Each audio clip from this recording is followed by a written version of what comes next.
Hey everyone, welcome to Shoot the Shit with a Celebrity. I'm Jeff from I Just Want to Drink Beer and Watch Horror Movies. And I have André Gower from literally the gateway to horror for 90,000 people from the 80s and the 90s. We're going to interview him today and just shoot the shit with him. André, nice to meet you. Jeff, that's about as great as an intro as one can ask for. Because, who doesn't want to just sit around and shoot the shit? That's great. Yeah, Well, thanks for having me. thanks for being here, man. So I know, like, when you and I met, I'm just taking the whole thing over, Jeff. Don't worry about your hosting. Dude, Don't worry about your hosting. I'm opening this one. Well, wait a minute. We got to do it at the same time because yeah. I have my own, right? I didn't know if it was just you or if I was supposed to go with you. No. Like, I want to. All right. Perfect. Cheers. Cheers to you. I'll have a sip with you. All right, that works. Yeah. Awesome. Beer makes everything better, so no shit. I just want to drink beer and watch movies. I love it, right? Yeah. But yeah. So fire away. I was just kidding with you before. Fire away. No, man. Take away, dude. So, Baby Frankenstein. I'm not gonna lie. I saw it on your IMDb when I was doing research. I really didn't know much about it. In my brain, I have littles. I have an 8-month-old and a 6-year-old, so I'm like, shit, dude, we did like a Baby Frankenstein cartoon movie or something like that. And I actually watched it today. Man, I was impressed. It really had that B campy movie vibe to it, like now, and that's something really hard to come by. Like, it's either too trauma-esque or just not good. But I mean, it was pretty entertaining. I think it ended up having a perfect blend of those two things that you just mentioned. Not too trauma-esque and not too crappy. It's very interesting how this movie actually came to be. And, we're just all celebrating the fact that something that a filmmaker that went to film school and then went back home was able to put together a local production and get something, what everybody else would consider, extremely low budget or micro budget and on a shoestring kind of calendar to actually, get it done and put it together. And, kind of the hat goes off to almost everybody else except for me, because I didn't have anything to do with any of that part. But two of my good friends happened to be in Northeast Pennsylvania at the time. They ended up meeting with John Young-Condi, who's the filmmaker, and they started talking. And he said, I have this script. I kind of want to shoot this movie in our hometown. And they were like, well, we happen to be production people. And that was my friend TJ Rotel and Denise Pantoa, who ended up putting together all of the production aspects basically to make this thing happen. And somewhere along the line, the conversation came across my name. They mentioned that, the two of them and I are pals, and they wanted to reach out and see if I'd be interested in joining this kind of endeavor. And, I didn't know any of the other people involved. I just knew my two friends, TJ and Denise. When you're sort of in my world, you get asked to be in a lot of people's films, mostly local or regional, low budget, because everybody wants to try something. I am a huge supporter of, local productions, local talent, local filmmakers trying to scrape something together to get a project done. Most of the time, it's things you can't do for logistic reasons, and sometimes it's just something you honestly shouldn't do, right? So, but when a friend asks you to, maybe look at something and would it be something, be interested in, you look at it from a different lens. And, reading the original drafts of the script, it was very interesting, because you could automatically feel that kind of natural B-movie kind of hearkening back to a different type of indie, lower B-movie budget vibe. And I dig that because that's where everything kind of starts and everybody can get a lot of kicks out of that. As I was actually flying to Pennsylvania to work on the film, they had ended up having to basically cut the production length in half. And honestly, I think it was supposed to be a 14-day shoot, and then it became a 7-day shoot. And, so they're ripping pages out and kind of reconfiguring everything as I was on my way there to just play the role of the heir apparent to the tech company. And so when we landed, we figured, we learned that it was all kind of different. We just kind of jumped in and tried to make it happen because, my friends TJ and Denise that really kind of put the production together from A to Z wore 5 or 6 different hats or 8 or 9 different hats in the production mode of this. Everybody working together to scramble to get, gear and crew and everything from either local, regional, or just up in the New York area to come down and work on this little film was an accomplishment, on its own. And then to actually shoot this movie in 7 days and not have a lot of post, no reshoots, not a lot of stuff like that, to able to put something together and be able to go into film festivals, where they were, and, get a little attention for it. And then 2 or 3 years later to actually have a digital release is something, that every filmmaker and every producer, really is vying for, because that's the hard part. Anywhere along that production line, most productions kind of, fall off and die. So, to have that, all come together for John and the producers and, my friends like TJ and Janice that worked, physically to make this happen, kudos to all of them. Nice. I mean, I really like the idea of an automaton. Like, Hugo, like, first time I ever saw that movie and that whole idea of that kind of aspect of stuff, I fell in love with. So that's what I really, really wanted to see. That's one thing I really want to see in the movie was the origins of the automaton, why he's there, what does he do? I mean, like, how did he get to an attic? I mean, the newspaper clippings in the trunk were there, but I mean, that just gave it a snippet of what happened. Like, well, I think you touched on 2 of the things that I, really liked about the original, kind of story aspect of it, and then actually something that's kind of cool about what ended up in this final product. Is you don't get all of that backstory or that explanation or that exposition, right? You get snippets of it, and you have to kind of catch that at the beginning, but then the viewer has to kind of fill it in from their own mind. But what's great coming out of my dorky mind that always, defaults back to my original kind of loves of, mid-century sci-fi stuff growing up. And like you just said, the idea of an automaton built in the 50s, it's just something that is really cool to me. And we end up getting, to see a new character that we've never seen before. Granted, he's called Baby Frankenstein, whether that's, kind of a misdirect or a mislead or however you want to take it, it totally works. And, then you get to go on this kind of modern day kind of campy neighborhood romp and enjoy the fact that, hey, you just meet this automaton, it's there and it's going, and we didn't get all that backstory, but we kind of want it. And who knows, maybe that's another story they get to tell. So, if everybody supports, something like Baby Frankenstein on VOD, maybe they get a chance to tell you that pre-story. Yeah, I mean, he needs to get it out a little more. Like, the only place I found it was Prime, so for rent, maybe get it out on Hulu and maybe Netflix. I mean, like, hey.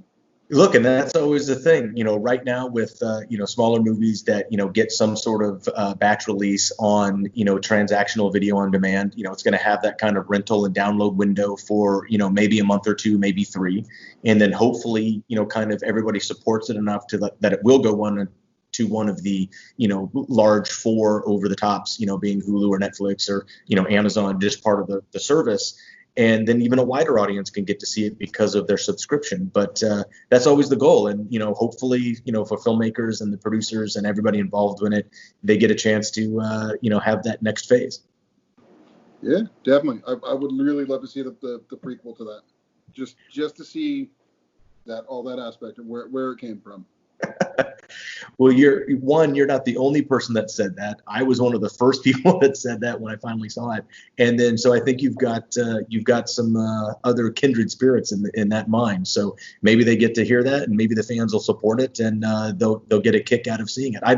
In my mind, I see, a great little kind of pre-story told in a certain style and a certain vein that I think everybody would find a nice little companion piece to this. But, it's one of those testaments to, a little project that could.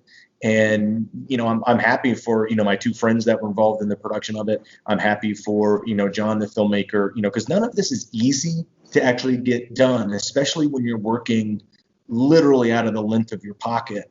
And you have to use local connections and local relationships and try to make deals. And then when you have to buy something, you got to be careful that you don't, spend too much money because you're going to ruin the second half of the production. Boy, like I said, for all of these people that were involved in the actual physical production, to put it together and actually rip it out in 7 days, that was a crazy endeavor. And I was doing another interview earlier in the week, and someone had quoted it as being a cinematic experiment. And what they were calling a cinematic experiment was the actual movie that they saw. But then I took that phrase to be something positive, because it was actually the production of it was a cinematic experiment, before you even get to see the movie. And so I think on both sides it really was, and it kind of worked, and people are enjoying a little, neighborhood fun romp. Yeah, definitely. That, of course, takes place on Halloween, so everybody likes that. Yeah. So let's switch it up a little bit. Okay. Wolfman's got Nards. Yeah. Tell me about that. I mean, I have done a lot of research into that, trying to find it. I really wanted to see it before interviewing him. But, when I get a chance, I'll get a chance. But I want to hear about it. You will. And the reason that at this current time that I'm not able to put out like the press screener or the pre-screener for interviews is because we're right in the finalization of the distribution deal. So everything's sort of kind of locked up right now, because hopefully literally in the next couple days, that hopefully there's an announcement about the release on it. But the doc is something that we finished it almost 2 years ago, and we had a 7-month festival run around the world. Great acclaim, great response. All the Monster Squad fans really loved it, and people that just connected with movies kind of liked it, because it kind of transcends everything other than Monster Squad in this documentary. But it was something that I had come up with a number of years ago, and was trying a thought experiment of what could I possibly put together to tell the story of the stories of all of the fans that we've met since 2006, when the Monster Squad kind of resurgence kind of kicked off.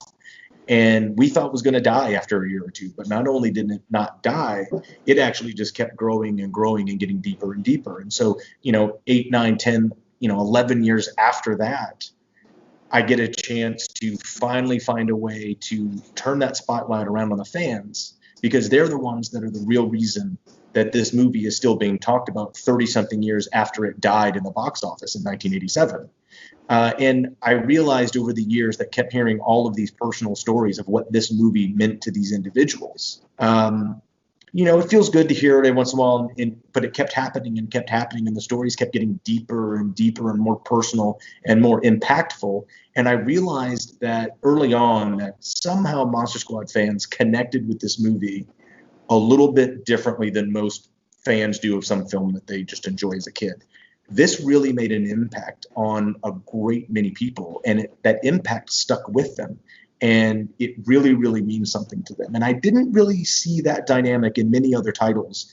When people are talking about their favorite movie from a childhood or whatnot, we all have those, right?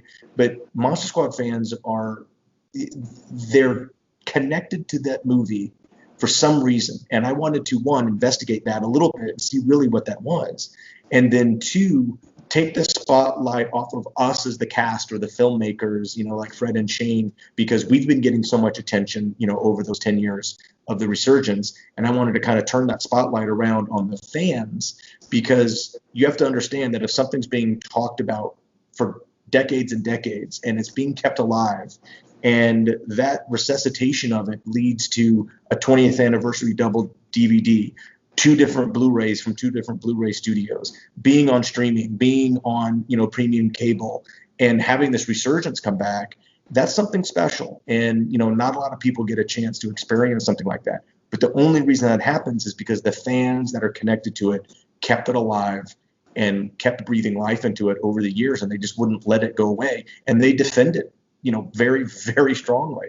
And I wanted to kind of tap into those stories, tap into that connection that it made, and kind of see what the result of the impact over this time frame that it had on these people. And lo and behold, I mean, we found so much amazing stories and so many, examples of that impact, but also not just with fans that saw it in their hometown, or like Jeff, when you saw it for the first time, or, now we're realizing they're showing to their second generation, so their own kids are now, loving this movie. So that's an incredible, doubling of the fan base almost.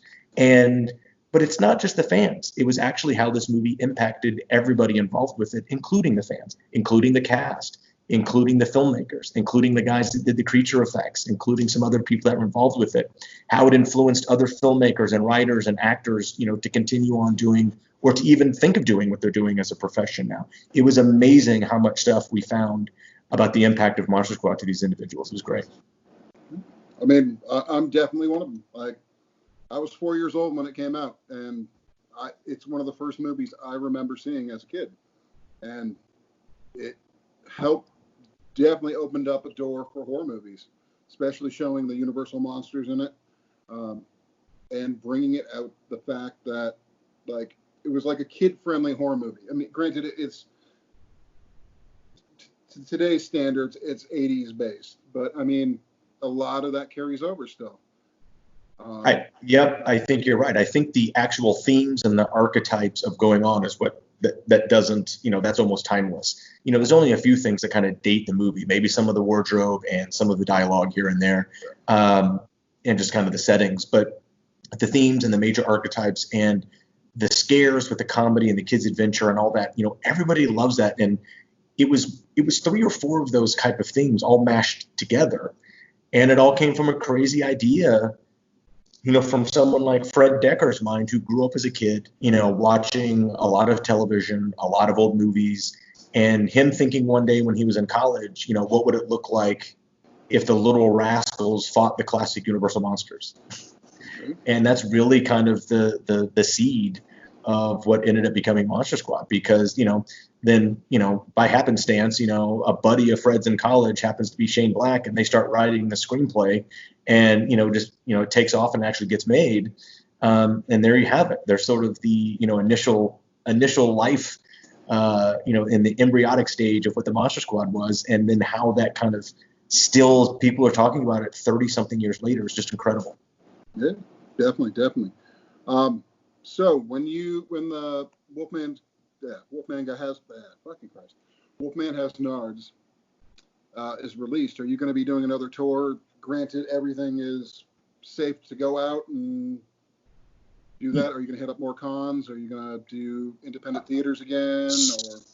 Or I will do whatever anybody else wants, because what's really enjoyable about this documentary is sharing it with a room full of like-minded people in a darkened theater, because that's where it really makes the impact. Because me and my kind of partner in crime on the production, Henry McComas, who worked at the studio partner that I did the doc with, Pilgrim Media Group, I got really lucky with Henry, but we kind of worked out how we were really going to, kind of weave the threads of the emotions and the style and all that into what the doc became. And it became a story about the relationship between a movie and its fans, and a story about the relationship of the fans to this movie. And we really put it together to be shared in, kind of a communal theater, atmosphere, which we got to festival a lot and everybody loved it. I actually did a little mini tour. It was really supposed to be kind of the initial, hey, everybody, we're doing a distribution deal. And I did a 21 city Alamo Drafthouse tour last October. That ended up not being the announcement tour of the release, because that deal ended up not happening. And so that's why we've had even another 7 or 8 months of delay. Welcome to the movie business. It was one of those things. But right now it looks like we're in great position to kind of get it out. We're honestly waiting to sign the papers any day, so I can't really talk about who, when, why, and where yet. But I love, as soon as it comes out, you get a chance to see it. I think we should just, connect again via Skype and talk about it in particular. But Okay. keep supporting it, keep following it. Follow me on my socials. Follow at the Squad Doc, and you'll get all the releases. But it should be coming very soon. All right, fantastic. And I can't wait for you to see it, because I look forward to talking to you about it and getting your reaction, because just from what you've told me about your experience with the film in and of itself, this doc is made for you. And that's exactly what was our aim for, and I think we did a pretty good job. Good. Awesome, man. I can't wait to see it. So let's dive more into Monster Squad. Okay. I have a few more questions. So, how was the crazy German guy's pie? I learned at a very young age that when there is food in a scene, to not actually eat it. Okay. You learn that trick very well. Normally, I learned that doing a lot of commercials for like McDonald's and Burger King and Jack in the Box and things like that, where you have to take a big bite of a burger and have that muggy grin. But there's always a bucket right next to you. You got to get rid of the bite you just take, because you never know how many takes you're going to take. But two things. I ate a little of the crust. I remember that, because I'm not a cherry pie fan. And obviously someone like Brent Chalem in the movie, because of his character, was eating away at it, but even he didn't eat a lot. It's just a skill you learn. And a pro tip is, when you're shooting a movie and a scene and there's food in it, don't actually eat all the food, because one, you will not feel good later. Gotcha. Did you keep anything from the set? It's a great question. Do you have like a wall of like the posters from the treehouse, or a piece of fence that got blown up? Ironically, I think I kept a piece of foam from one of the stop signs or something that flew into my head at one time, but that's been lost. But I do have some very special items from the movie. Basically, I have my entire hero wardrobe, which was worn on camera. So all the way from the shoes to the jacket, and I have the original camera-worn Stephen King Rules shirt, which is sort of something that you never would have imagined became a piece of film iconography, but it certainly has. And we kind of feature that at the dock, in the part of the dock. So wait till the end credits is a great little spot for that, so people get to enjoy that. But not only do I have my wardrobe, I actually took, or was given, Rudy's bow. So I've had that for decades and decades. And at one time, I think it was about 10 years ago, Ryan Lambert, who played Rudy, was living in San Francisco, and we were flying out to the Bay Area to do an appearance. And I was like, you know what? I've had this bow, in a closet, or either a box in my mom's garage, for so long. And this is Rudy's bow. Like, we're doing a bunch of Monster stuff. Ryan should have this. This is his thing. He should enjoy it and, share it with the fans. And so I brought it out to Ryan and presented it to him at the Castro Theater. Everybody went nuts that they got to see Rudy's bow. And then it ended up getting Ryan left it at my buddy's house and never got it. And so I had to reacquire it. So I still have damn Rudy's bow, even though I tried to give it away one time. But so I realized over the last year or two, and, actually during production of the documentary, I have some of this movie. I have a lot of production stuff too. I have a lot of the EPKs. I have a lot of the marketing materials. I have the original script that we shot off of. I have some stills and some photos and just marketing materials that no one's ever seen, and including Rudy's bow. And, I thought it was an interesting thing why is this bow sitting in a box in my garage or on a wall in the, somewhere where it should be on display and someone should be enjoying it. And what ended up happening is I have a good friend named Ciro Nielli, who's a very talented animator. He's the executive producer of the Teenage Mutant Ninja Turtles TV show. And he and I met a number of years ago when we just became pals. He's actually in the documentary because his garage is basically made into a treehouse. And that's where he got together all of his friends and his artist buddies, and they would just relax and draw and make model kits and work on their projects. And it's just filled with a ton of amazing stuff, robots and figurines and monster masks. And it really does look like our treehouse in the movie, but on steroids times 100. And I thought it was a fascinating thing. He ended up moving into a new house and kind of transferring all of his collection into a new display mode. But we would go over to his house and watch movies and, swim in the pool. And I realized, I was like, you know what? This is a perfect place for the bow to be. And so Ryan and I brought Rudy's bow over to our friend Ciro's house and gave it to him and said, this is from us to you on loan. Display it with all your other stuff. And when you get tired of it, I'll come and get it.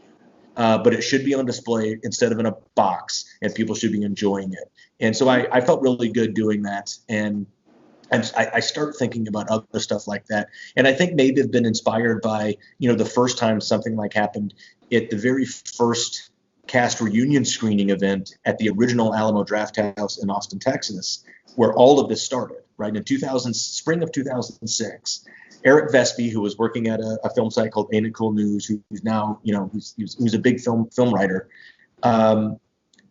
he put the screening together, and Tim League from the Alamo that owned it. And they had this amazing event, and it launched this resurgence.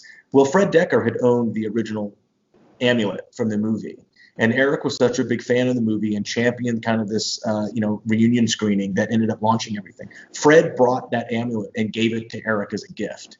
And so Eric has cherished that amulet for so long. So he has it as one of he's got a lot of cool shit, that he's collected over the years, because he gets to visit a lot of cool sets and meet some awesome filmmakers. But I think having the original amulet is one of his coolest things that he's actually shared with me a little bit and allowed it to be part of, some events that we've done. So there's some cool stuff floating around out there, including Andrew Norris, who's a fan that lives in Maryland, who's actually featured in the documentary. He has Duncan Regier's cape, Dracula cape that he got from the Forey Ackerman. He got from the Forey Ackerman estate. And we were surprised by walking into his house and seeing that, because we went to his place and interviewed him for the doc, because he had some great memorabilia that he had collected over time. And so those are some of the cool things that are still out there. I don't think I'm ever going to get rid of the original Stephen King Rule shirt. That's just kind of that's really kind of cool to have. Yeah, definitely. I mean, shit. I mean, I tagged you on my Instagram thing with my drinking beer rule shirt, and play it off it. And so, I mean, that's what I'm doing is like my day live basic, drink beer, watch horror. Yeah. So, and what's great about that shirt is that you're able to kind of, mold it into something that works for you, but it's still tied to the, kind of the original. And it has spawned so many versions of the shirt. And that's even cooler than having an actual Stephen King Rules shirt. Everybody's does some other stuff with it. And because that means it's become so iconic that it can launch other versions of its own self. And boy, that's just kind of something really neat to be associated with. And what's interesting about like the bow and the shirt and my clothes and all the other stuff that I kept from the production, Ciro's kind of mate, Grace Chan, she's the one that put out the I Heart Rudy zine, little mini magazine that she did a couple years ago. And I always gave her shit about not doing an I Heart Sean zine, because I was a little jealous. Everybody likes Rudy because he's the cool, he's obviously the cool. And she promised for years that she would be putting an I Heart Sean zine out. She got around to it. She's actually in the middle of doing it. And my entire box of Monster Squad stuff, all the thing it's in her possession right now, because she was photographing it and using it and putting the clothes on a mannequin so she could use it in the zine. So she's enjoying all that stuff right now. And like I said, it feels better to share that stuff and allow other people to enjoy it than just sitting in a box in the garage for no reason. I was gonna say that the Stephen King Rule shirt should be in the Smithsonian. Like, hands down, Monster Squad was. I mean, everyone I know, like that's around my age. I'm 37, a little older than me, a little younger than me. That was the pinnacle movie for them. Like growing up, like it was such a innovation for horror movies and kids movies and just 80s movies. Period. It's one of the most iconic movies from the 80s and period. Like at least and like to me, it's one of the greatest movies ever made. Just because it really inspired a lot of people, so many people, just in what it was. And what's interesting about that is no one knew that for a long, long time, including us as the cast, definitely including Fred as the filmmaker. And his interview in the documentary is really kind of the deepest kind of almost darkest part of the whole story. And, I love the fact that we can go somewhere and meet people like you that can tell those stories. They're like, hey, this was the movie that did it for me. This was the singular thing. This was the gateway movie that I got into horror, or I got into creature features, or I got into wanting to be a makeup artist, or wanting to be, a horror writer, or anything in the genre, or even anything outside of the genre that this movie inspired to them. And, you mentioned, 3 or 4 different things. It's iconic, it's horror, it's 80s, it's kids adventure. It really is 4 or 5 or 16 different things that all came together that everybody connected with, that saw it at some point, whether they saw it at the theater, which was only a handful, whether they saw it and got it at their local video store, or they saw it on HBO and then recorded it on a blank VHS tape and passed it around the neighborhood, for the next 5 years. And, finding out those stories was really, interesting in the process of the documentary and over the years that we wanted to make sure we, explained. And it's just that coming together of all those different themes in one movie that really kind of worked. I don't know of any other kind of movie titles that, kind of have that impact like that. And I'm glad I got the opportunity to sit around 30 something years later and talk to cool dudes and drink beer like with Jeff and, all these other, fans and media and people that just want to talk about it, because that's what's really inspiring about it. And I hope everybody can, enjoy that and take a cue from it and say, hey, I've got something I want to do. Maybe I can go out and do it. Yeah. So I got one more question for you. Sure. It's going to be a tongue-in-cheek one. Would you stand by a remake of it? Or would I stand by a remake? A reimagining of it, because you can't. At least, like I was talking to my wife earlier about it, and I'm like, it's something that certain things of it didn't age well. I mean, to today's standards, but I mean, sure. I also don't think that story would carry over well. Like, I don't think you could. I mean, the closest thing you could have is like Stranger Things, but I mean, it's still not Monster Squad. Everyone is going to compare it to the original movie. No doubt, and I think it's hard to say what I stand by a remake or a reimagining. It was, it's tough because they were remaking this movie.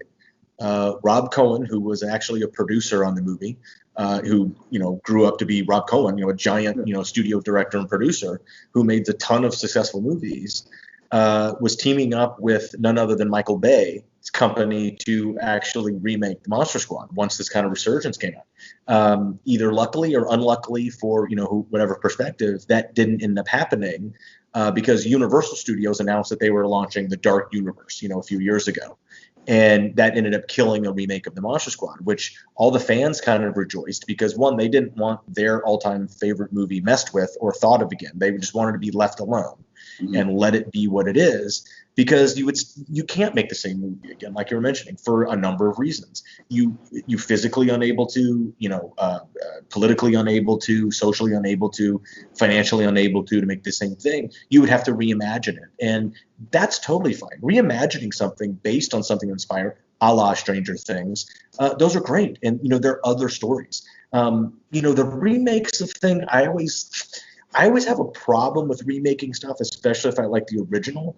But if you can separate them in your own mind, maybe that works. Because I love the original, The Day the Earth Stood Still, because I'm a sci-fi kid. But I also like Scott Derrickson's version, with Keanu Reeves. I really kind of dig that movie too, right? They don't ruin each other. One doesn't, one begot the next, but it didn't bury the former. And so I'm okay with that. Monster Squad's a little different. I feel that my loyalty is almost connected to the fans more than it would be filmmakers that were trying to do that. Because that's what everybody's asking. Like, are you going to be involved in it? Is the cast going to come out? I'm like, I don't know anything about it. And I doubt they're contacting any of us because they have to go so far different than what they were. They're not doing a sequel. They're not doing a reboot. They're doing a remake. And that was kind of tough, to have those questions. But when you're not in control, there's almost so much you can't do. Now, if Fred and Shane were involved in something, I know, they're the original authors of it. It's, it comes from their hearts and their guts. If they were involved in something, then yeah, I'm going to support them. No doubt, whether we're involved in it or not. What I find more interesting than a remake of something like Monster Squad is I think there's so much other storytelling in that world build that I don't think Fred and Shane realized that they were building a wider world, as wide a world as they actually did when you think about it. I think there's a ton of stories leading up to that story. I think there's room for stories after our story time, a passing of the torch or the next generation or something else that either reconnects with the past. There's a ton of stuff to do with that. And, we've talked at length, with a bunch of cool people just being creative about it. And, honestly, I think to do the right thing is always to honor and respect the fans first. And if you made something, whether it was a reboot or a sequel or a prequel, if you have those fans in mind first, then you'll be okay, which is very hard for studios to normally do. They want that widest audience that they possibly can. And then they worry about that original fan base secondary. And I think that's a mistake, especially in this world you're trying to. If you focused on the original fan base first and made sure you gave them what they deserve, then extra people would come on top of them, and then you'd be fine.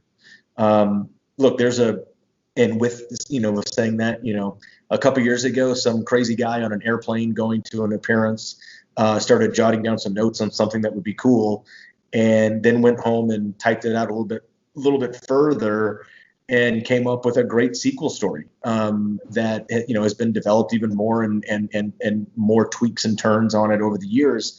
And obviously that was me, but there's a really fun sequel story out there somewhere, whether it's that framework that I've been imagining for years, or some other fantastic writer or creator, or even out of Fred and Shane's mind, because they're the original minds, and so it's really their thing. And I think if they came up with something, it would be great. Oh yeah, I mean, if you make a sequel, I'll definitely go check it out. Well, you're invited. You'll be my guest at the premiere if that ever happens. If once everything opens back up and you start touring again, if you come to Louisville, let me know and we'll go have a beer. Well, I absolutely, and I would love to. I love Louisville. I used to go there all the time. I've been there for Ken Daniels Fandom Fest, multiple times, which grew into a gigantic show. I've had some great memories there. I love being in town. There's some good food. We'll go. We'll go to the Galt House and sit down and sit by the river and have a beer or something. We'll definitely do that. Or you'll take me to a local barbecue spot. How about that? That works. All right. Thank you very much for letting me interview you. I really greatly appreciate it, man. Man, Jeff, thanks for having me, and I look forward to reconnecting. Maybe with the doc or anything else. Hit me up, and we'll shoot the shit and drink a beer. Will do. Thank you very much, man. All right, man. Thanks.